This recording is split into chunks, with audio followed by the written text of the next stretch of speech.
All right, thanks for coming. This is the mobile apps panel, and let's just start off with some introductions. I'm Justin Moon. I run a meetup in Austin, Texas, and yeah, I know a lot more about hardware wallets than mobile wallets, so I'm excited to learn from these guys, some real experts and pioneers in the space. So let's just go across and tell us your name and what you do. Yeah, sure thing. Hey all, I'm Evan Kaludis. I'm the founder of Zeus. It's a mobile Lightning app. It functions mostly as a remote manager. And we've got Tor built in, and we have support for LND and C Lightning and Eclair, so a lot of optionality. But yeah, basically the thing is you can connect to your node at home and take it out in the real world with you. Cool. Hey guys, I'm Igor Korsakov. I'm the creator of Blue Wallet. I don't see much people here, but okay. Well, yeah, Blue Wallet is an iOS and Android, Bitcoin and Lightning open source wallet. Hi, I'm Roy Scheinfeld. I'm the founder and CEO of Breeze. Any of you using Breeze? Woo! Any other Lightning wallet that you guys are using? Excellent. Yeah, so, sorry?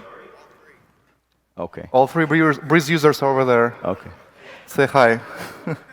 So, with Breeze, we're not trying only to develop a wallet that you'll be able to send and receive money from your friends or any people, but we are also trying to do testings to see how people interact with the Lightning economy. For example, we have a point of sale app built into Breeze. We also have a podcast player built into Breeze where people can stream sats to Podcaster.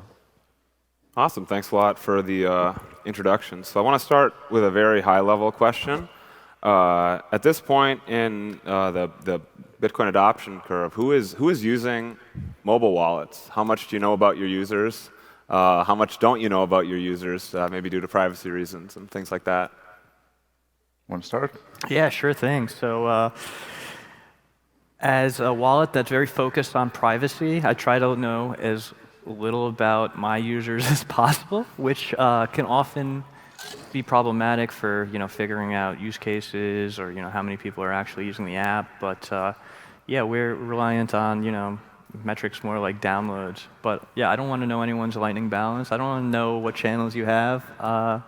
And yeah, I don't want anyone to know how much I have on Lightning or what Lightning channels I have. So I've always really built Zeus with a privacy mindset and wanted to build the app for myself. So yeah, you can check out our app. We have no trackers.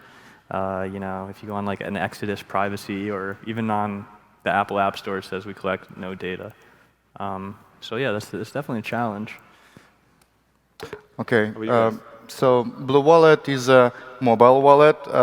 So this means it's a very specific piece of software. It's not distributed via desktop. So it's distributed through Google Play and App Store. So I can tell you for sure that 90% users, they heard about Bitcoin, they go to their App Store, they type Bitcoin, they download first 5 apps they find. This is like the portrait. So we're seeing a lot of like newbies that have no idea what the seed phrase is, how to back it up, how to combat scammers who ask for their seed phrases. That's our typical user, yes. And we also try not to track our users. I think we removed all the trackers a while ago. So we have no idea who is using it. But I can tell you for sure that this is mostly newbies that's coming through the markets. Yeah, and this is important for all software developers that there is a channel of distribution. You can just put up stuff in there, in Google Play and App Store, and you will get some kind of traffic. So this is an important traffic source for mobile wallets.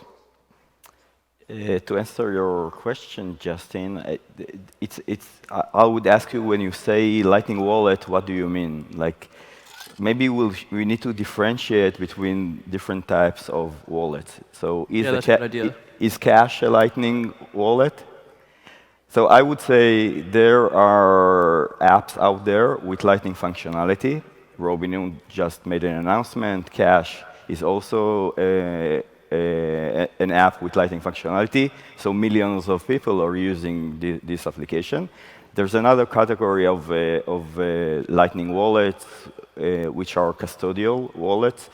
Wallet of Satoshi is a good example to a popular Lightning wallet. And we, in this panel specifically, and that's a good choice for the conference, I think, we all are doing non-custodial Lightning implementation. And the non-custodial Lightning implementation, I would say hundreds of thousands of users. That's the approximate number that I have in mind. Specifically in Breeze, we have tens of thousands of users. So how about so we don't have a lot of data sources. Like in a normal mobile app, you just really track the hell out of your users. It's pretty bad when you see how the sausage is made. Yes, for some apps, it's every click, like every interaction. It's really terrifying how much you can associate the App Store identity with the rest of their identity over the internet. Yeah. Some of these apps, too, they'll be like, we are not tracking our users. We just give them a unique identifier. And then, that's such a load of BS. With that, you could do so much tracking still. Yeah, but so you said you have access to App Store data, right? So how much of, what does it look like about the geographic distribution of your users? Are they, where are they in the world? Do you have any insight there? Well, I would say the majority comes from the US and from the EU, European Union. And I don't know the exact breakdown. And we removed all the trackers, so this is all very old data. So since we don't have trackers, we don't see the statistics of. Even in the App Store? Huh? Even in the App Stores, you don't. No, there is something there. I don't think we even look in there. Okay. Yeah. No, you could get not super granular, but by country at least. But yeah, I'd agree with Igor. It's pretty much the same set. US and Europe is leading the pack, then there's some in Asia, and then everywhere else is really trailing behind. Yeah, I would say the same, US, EU. Unlike these guys, our app is still in beta because I want to control the distribution channel. So we see more downloads in territory where Bitcoin is very strong. For example, Germany is a very strong territory. Yeah. And we also kind of want to interact first with the Bitcoin community than the general audience just to test the waters. Okay, so it sounds like one challenge of building these wallets is that you don't know quite as much about your users as in a typical mobile app scenario, and they're also distributed across the world. It's not one little group of people, one little market. So how do you decide what to build? What is your design process? How do you research your users? How do you decide what to build next and how to do it? Well, this is a great question. Well, first of all, when building stuff, I first of all think about what I want to see, what I would use on a daily basis. So, a lot of what I build with Zeus is just driven by what I want to use on a daily basis, and if other people seem to like it, that's icing on the cake for me. But as far as talking with users, getting feedback, I found it is a challenge, but it's very important for you to find your base of power users that give you insightful feedback that you might not necessarily agree with, but you should take into consideration. And you got to be able to distinguish that from, the loud group that's just making noise or asking for features that are just very niche and might not have a lot of value add. So, yeah, for Zeus, we like to have a really direct line with our users. We have, Telegram or our Twitter. We're interacting with users, and our DMs are open. And yeah, I think it's just very open. It's very important to have your ears open and be willing to just start those conversations or engage with your users. So it's really good once you establish that feedback loop. You can really improve a lot of things. How about you, Roy? Let's let's not have you last every time. Yeah, I'm coming from a traditional product management role when I used to use Mixpanel and all sorts of analytics crap to see how users interact with your application. And really, if you take a look at a SaaS product management or a classical computer science technical product management, what we're doing is completely different because we don't have this tool, we need to supplement it by interacting with our audience. So building communities, like Evan said, that's critical. And like, you know, it's very hard to interact with Bitcoin audience because you get like the full range of the spectrum, from grandmothers that don't know anything about anything and like asking us how to buy Bitcoin, and you get the hardcore privacy Bitcoiners that asking you, well, why don't you offer? Why do you offer in your product a way to back up to Google Drive? Why don't you offer me Tor, V3 to Neutrino and stuff like that? So you get like a wide range of feedback and interaction, and you need to kind of decide on what is your vision, like who's your target audience, and start interacting with users that you think are representative to what you want to build. Also, in Breeze, it's not just a wallet. Again, Lightning, the conference is amazing. Jack Muller's announcement yesterday is out of this world. But Lightning is just in its inception. We're just starting to see how people are interacting with the Lightning economy. So what I'm trying to do is to build experiences into Breeze that will,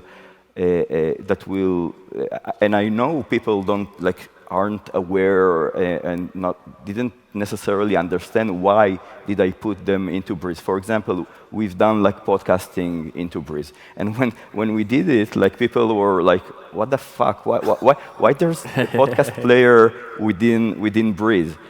It's a wallet. By the way, I never called Breeze a wallet because Breeze, for me, is the interface to the Lightning economy. So everyone was like very surprised. But then when they started to interact with the podcast via Breeze, and they saw they could stream sats to Podcaster, then it was, oh, now I get it. So for me, that was like a way to test if there's something better that we can do with Lightning that we can't do with Fiat. So why did, just to dive into that a little more, what made podcasting like? Why? Why that one in particular? What clicked?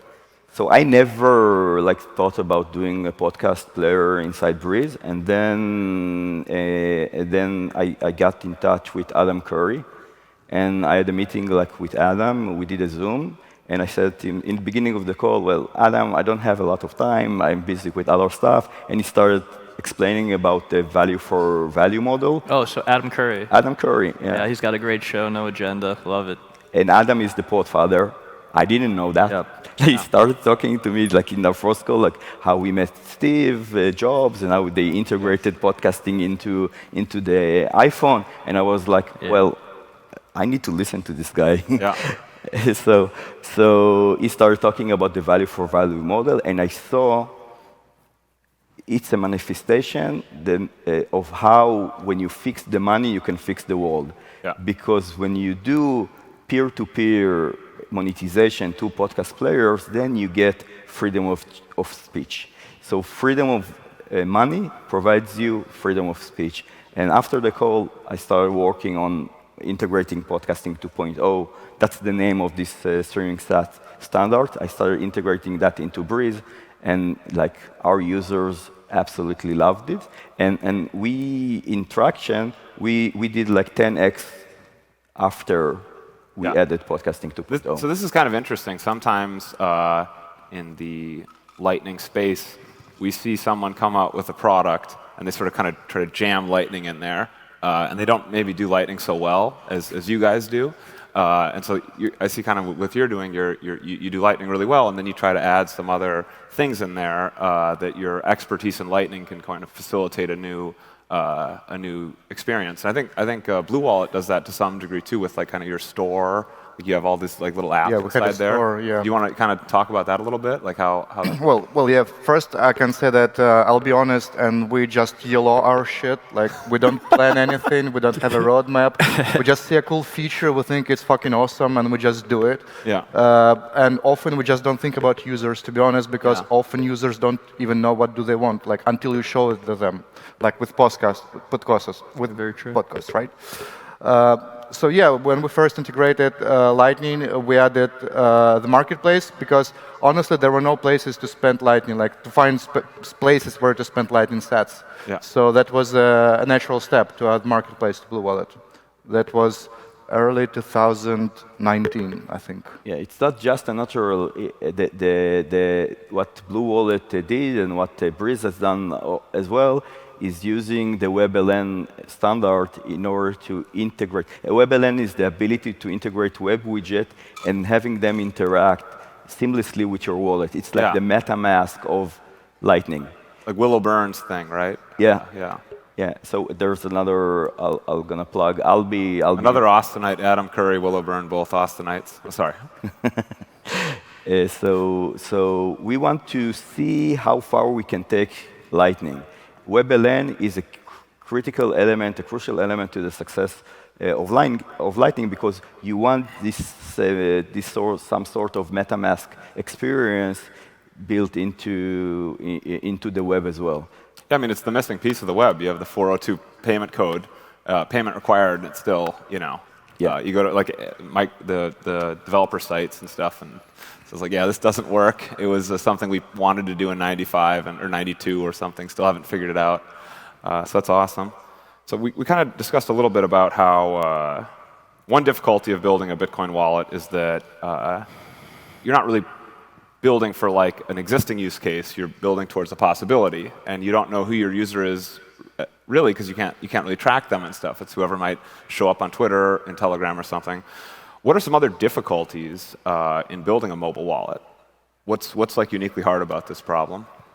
What has been the hardest part about building your app so far? Well, for Zeus, it's Actually, let's go Igor first. I don't want to give you the first spot every time. We'll go around this way. This time. okay. Fair. Well, cryptocurrency is hard. Like everything in development is hard. Like how do you source your entropy for private keys? How do you store this entropy securely? Are you making any mistakes with doing like signatures in non-secure ways, like reusing nonces? But this is like not user-facing stuff. This is very developer-centric stuff. What's your question about exactly? About So technical what's been the stuff? hardest thing about building your product so far? What's like uniquely difficult about building a? Probably the technology, like using the framework that we used quite early. That was late 2017, early 2018, and making it work with cryptocurrency in a safe way. Okay. React Then Native. with secure source of entropy and storing this entropy securely. This is like the cornerstone of the cryptocurrency wallet. Basically, the wallet is a thingy that has to source entropy, good quality entropy, store it securely, and do some operations with it. This is so like the essence of what for the wallet. non-technical people, entropy is just your secret should be random. Your seed word should be a random number, basically. So it's hard to guess, and that's where the security is. So actually getting a random number on a computer is not so easy. Roy, how about you? First, I want to say that if you're contemplating whether to build a Lightning wallet, don't. It's very hard. Specifically for us, we have a vision that people will use Lightning in a non-custodial fashion. And when I say non-custodial, I mean people will run their own nodes. And when we started Breeze, we started by porting LND to mobile devices. And there's a lot of challenges in providing a good user experience and allowing users to run their own full node on not Bitcoin full node, but a Lightning full node inside mobile devices. So you have stuff like on-chain sync that is super challenging and super problematic. You have stuff like with graph sync because you need to sync the graph of the Lightning network inside the mobile device. You have challenges like offline payments. So there's a set of challenges that doesn't exist in regular routing node. because mobile is very self-contained, maybe meaning there's a lot of constraints that Apple and Google are applying on mobile apps. Yep, they might just not let your daemon run for a little while, miss the Exactly. daemon. How about you, Evan? Okay, so for Zeus, as mostly like a remote controller app, a big challenge has been like reconciling all these different ways that you connect to these APIs for C Lightning versus Eclair versus LND, and since we're also targeting people running their own nodes, we wanted to make sure that people can do that behind their firewall at home. You don't want to have users opening up ports or doing anything too technical like that. So another big challenge is like dealing with Tor, as that's a big connection. Tor sucks, huh? And Tor is Tor is basically the awful. reason Yeah, why you it's don't have to slow open and up unreliable. Tor. Yeah, Tor has this thing called hidden services, and you could essentially access whatever service, and in this case, the APIs for LND or C Lightning on your node. And so we got Tor built in to Zeus with React Native Tor, a project we funded. And that's been cool. We got it in Blue Wallet too, so pretty Yeah, happy we've about got Tor in Blue Wallet too. But what stresses me out is that the package that provides Tor Yeah. for React Native apps is dependent on a single guy. Yep. Who no one knows him and no one knows where he lives. So if he gets under the bus, like what do we do? I know, we're screwed. Yes. So, I mean, I would love to get more eyes on the package, but I'm also experimenting with some other novel connection methods that offer users perhaps a different set of trade-offs, but ultimately a better experience and better performance. So, Did you try Rust Liptor? tried what? Rust Liptor? No, not yet. Not yet. That's a very promising new library. Okay. Interesting. Have to dive into that. So I just want to summarize this because it's interesting. You each sort of have a sort of separate thing. Igor's like doing crypto stuff, the base layer, signatures and stuff, and is hard. And Roy is like the running Lightning on the phone is hard. And Evan says, that actually the interface between a node somewhere else is hard. Yeah. So Everything is hard. So basically everything is hard here. So have some empathy if your Lightning payment fails. Okay, so I have. Maybe on that note, I guess why do Lightning payments fail? Like what is causing these failed payments? Yeah, Roy, you want to start? Lightning sucks. No, really, Lightning is very, very difficult. Like Lightning, I'll explain it. I'll try to explain it in a. People think that Lightning is for sending and receiving payment. That's the purpose of Lightning. But the process of Lightning is a liquidity network. Meaning we need to allocate liquidity in the network in order to be able to route payments from one node to the destination, from the source node to the destination node. And that's very, very hard because you need to have enough liquidity along the route of the payment. Liquidity management is the most difficult task in Lightning right now. And the tools that we have in order to manage liquidity are very poor. So we're just starting to build tools that will allow node operators to manage their liquidity more efficiently. But we're just at the beginning of that. Like the tools are just being developed. There are missing stuff. We're missing utilities within the Lightning protocol that will allow us to do efficient liquidity allocation, like splicing. Splicing is the ability to change the channel capacity dynamically. We don't have that. Meaning once you allocate liquidity to a channel, you can't change the allocation without closing the channel. And all of this stuff makes liquidity management in Lightning very challenging, and that's the main reason payments fail. Any elaborations? Yeah, I mean, just for LSP operators like Breeze, it's just an immensely difficult problem of capital allocation, of scaling. You're committing up capital that you might not see returned. You got to understand and make decisions on when to close out that channels for inactive users.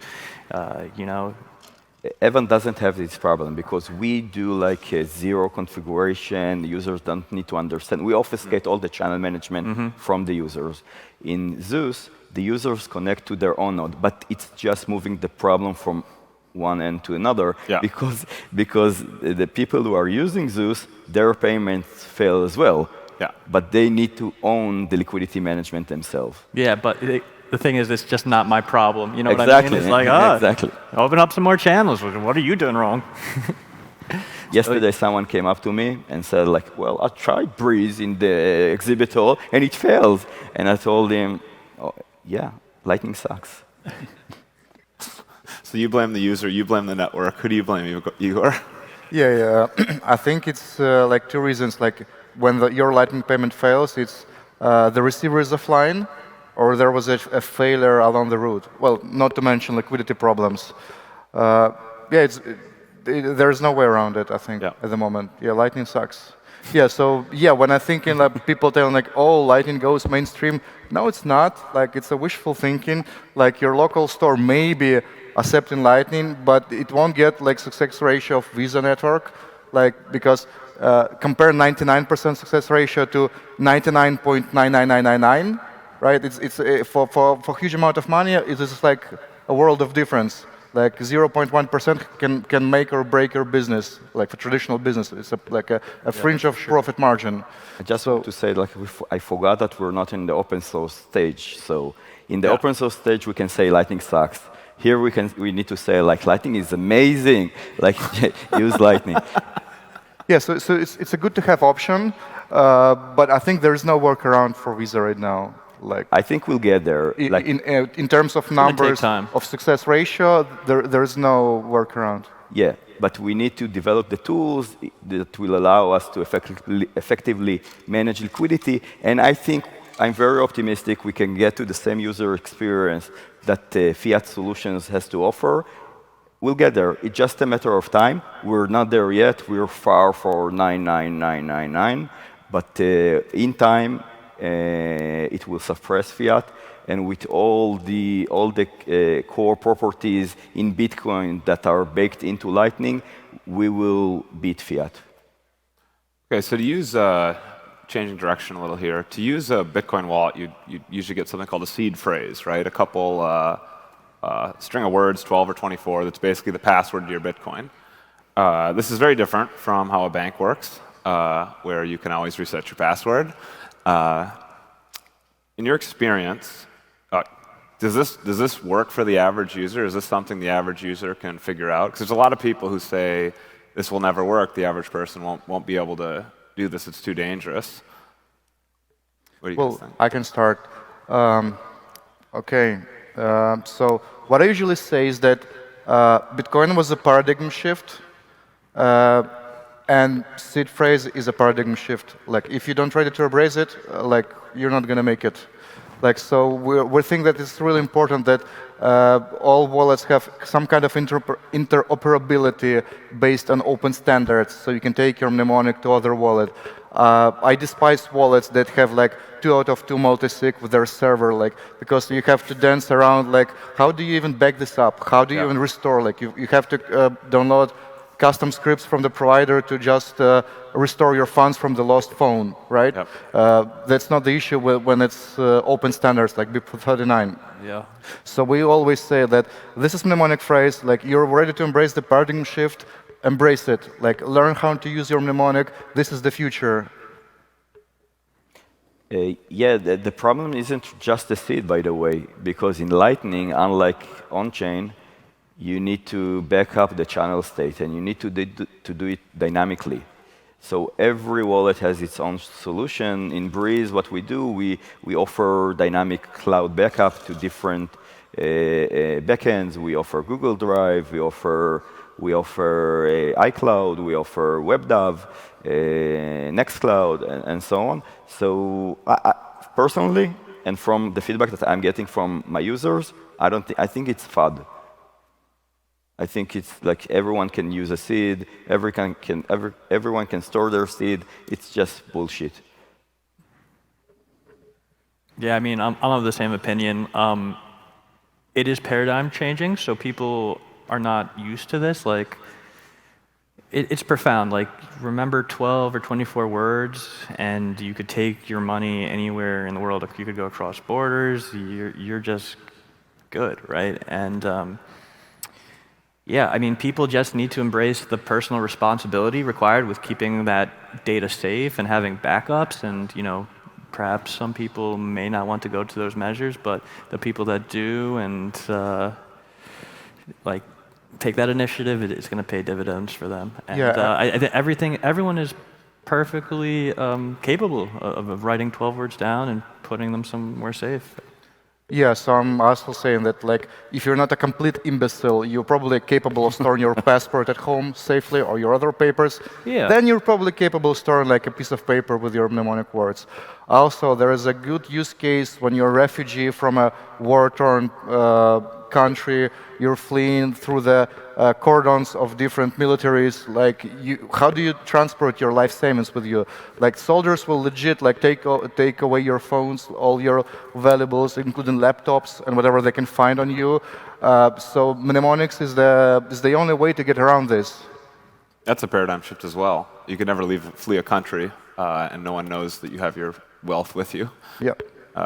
I just want to say that in the context of Lightning, we actually have a subset of this issue, of the problem, of the big seed problem, because we're doing layer 2, meaning Lightning is a replacement to your Leather wallet, not to your bank account. So worst case in the context of Lightning Network, if you lost your mnemonics, it's equivalent to you losing your Leather wallet. Okay. Shit happens. Yeah, I kind of like to think about it that we're striving for self-sovereignty here, and there's a cost. You have to be responsible, right? Like if you want to own it yourself, it's not going to come. It's not going to be free. Yeah, exactly. The monetary revolution is here. It's going to require some action. It's not going to just fall in your lap and be given to you. But we're not trying to solve the saving bank account problem. We're trying to solve the spending bank account problem, and that's in order of magnitude a different problem. Cool. So, kind of on a related note here, I imagine some of these people have used Lightning. Maybe they have a custodial wallet that's very easy. Why should they use a non-custodial wallet? Why do you guys go to the rack your brains on all these difficult problems in order to offer this non-custodial user experience? What's the benefit for the user? If you're not running your own node and verifying your own transactions, you're relying on some other person or a third party to do it for you. And if you do that, then they can know everything about your transactions. And that's awful. If we just go down that route and have users just rely on these trusted custodians or third parties, even just for data verification like your node, we're recreating a lot of the bad aspects of the incumbent financial system. And we want to avoid that entirely. So encourage everyone out there to go and find out the best way for you to run your own node and connect your Lightning wallet to it. There's so many different options, and it's much easier than it sounds. Yeah, definitely. Evan said it nicely. I think that there's only one way to do Bitcoin. Bitcoin is peer-to-peer electronic cash. The only way to do Bitcoin is by doing non-custodial Bitcoin. When you do Lightning in custodial fashion, we're just creating new banks. And we have a working financial infrastructure. It's called fiat. So if someone wants to use custodial Lightning, they should ask themselves, why am I doing that? You shouldn't ask us, why are we building non-custodial Lightning? That's the only way to build Lightning. That's the only way you can do peer-to-peer electronic cash.